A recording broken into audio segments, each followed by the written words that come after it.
let's learn how to find the area under a bell curve, or as statisticians would call it, a normal distribution.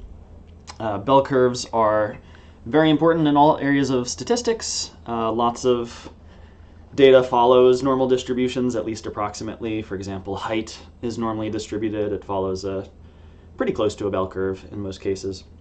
And so, if this curve here represented height with this as like the median or the average height, then, I don't know, maybe you're wondering how likely it is for someone to be between two given heights, like say 6'1" and 6'3" or something.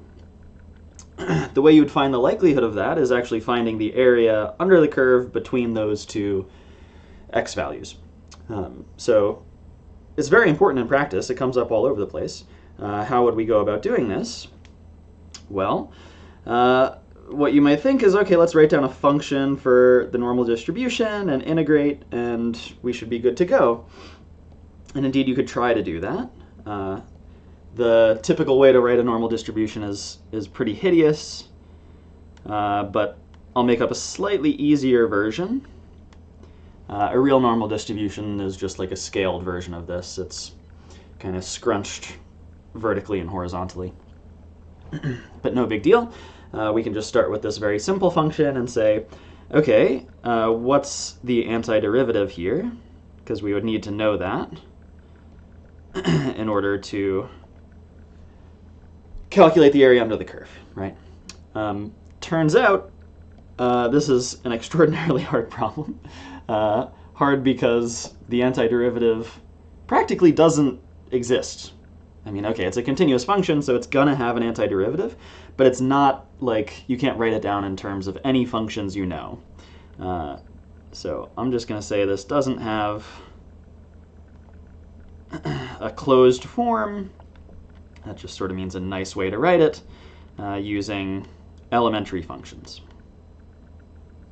Okay, if you type it into Wolfram alpha or something and say, find me the antiderivative of e to the negative x squared, it'll spit out something called an error function, which, yeah, it's really messy.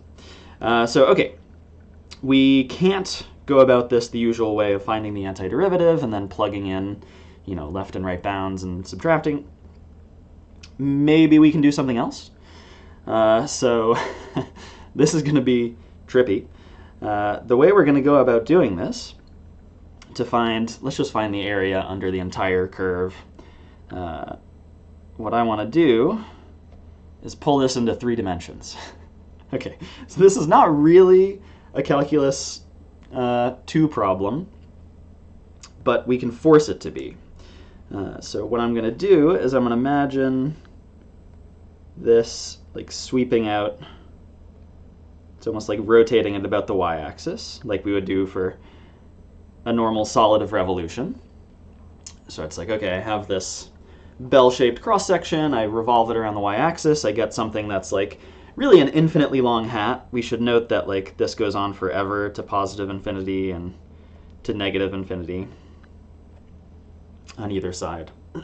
Also on the other axis as well. And so, okay, we might try to use some of our techniques from solids of revolution. I don't want to do disks where I slice vertically. You could imagine why that would be painful.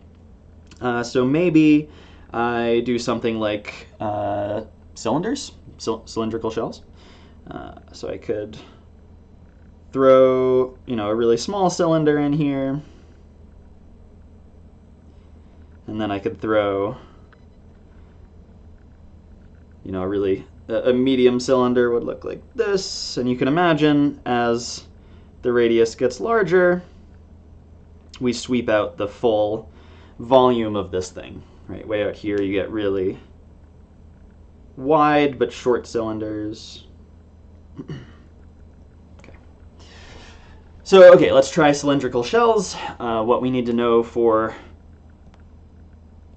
doing this using cylindrical shells is I need to say, okay, the volume is going to be the integral from, I'm going to say 0 to infinity. Keep in mind that these values are sort of like the radii of the cylinders. They can get as small as 0, and I said they can go all the way out to infinity. Okay, if we don't know how to handle infinite bounds yet, no big deal, I'll kind of hand wave it away. Then I need the surface area of a cylindrical shell, so 2 pi. The radius is just going to be how far out I go on the x-axis. And then the height, sometimes I write the height as like h of x, just to remind you it should be a function of x. That's just going to be given by this function, right? So I can just put e to the negative x squared in here, this kind of scaled normal distribution.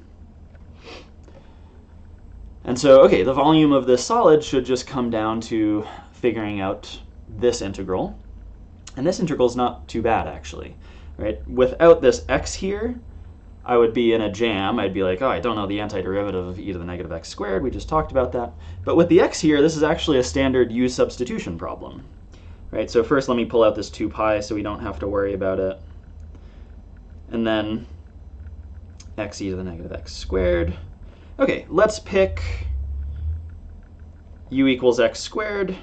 So then du would be 2x with a dx tossed on. And okay, if I wanted to solve this for the x dx terms, I just divide by 2, and I get x dx can be replaced by 1/2 du. So this integral just becomes 2 pi. I'll be a little careful about the bounds. Let's not write them in yet. The x dx gets replaced with 1/2 du, and then e to the negative x squared. Well, that x squared and the exponent is what we chose for u. So, okay, I get this nice integral. I haven't addressed what the bound should be on it. Let's quickly think about that.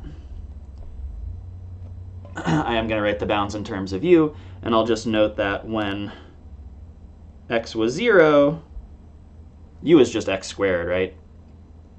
So that should have still been 0. So, okay, I still have 0 as a lower bound on the new integral in terms of u. And then, again, this is going to be a little hand-wavy. There are ways to do this properly. So I'll say when x equals, okay, you never really equal infinity, but let's just say it. Then u is also going to be, again, you have to kind of wave your hands and be like, oh, it's kind of infinity squared. Whatever. Let's not worry too much about these crazy things. You can write it down as a limit if you want and make it formal, but let's just say the bounds actually didn't change, right? If x was going from 0 to infinity, x squared is still kind of going from 0 to infinity. Okay, and then this 1/2 can get pulled out. It annihilates the 2 out front, and so really all I'm left with is pi times the integral from 0 to infinity, e to the negative u du. And we do know the antiderivative of e to the negative u. It's negative e to the negative u, same as the derivative, really. So I get pi, and then let's put this antiderivative in little brackets here, and say, okay, I want to plug in these bounds. Again, plugging in infinity isn't like something you can actually do, because you don't typically treat infinity as a number, but I mean, you can imagine e to the negative infinity is sort of what I mean by that is, something like this.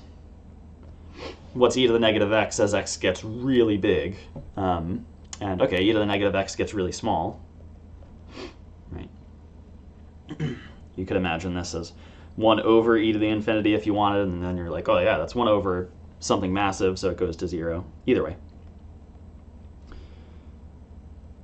So okay, I plug in my top bound and I get 0. I plug in my bottom bound and I get, let's be careful with the negatives, right? I'm subtracting negative e to the negative 0. Well, e to the 0 is just 1, so this turns out to be just 1 inside parentheses, and I get pi. Which is, okay, kind of astonishing that the area of this like infinite hat built by turning a normal distribution into a solid of revolution has volume exactly pi.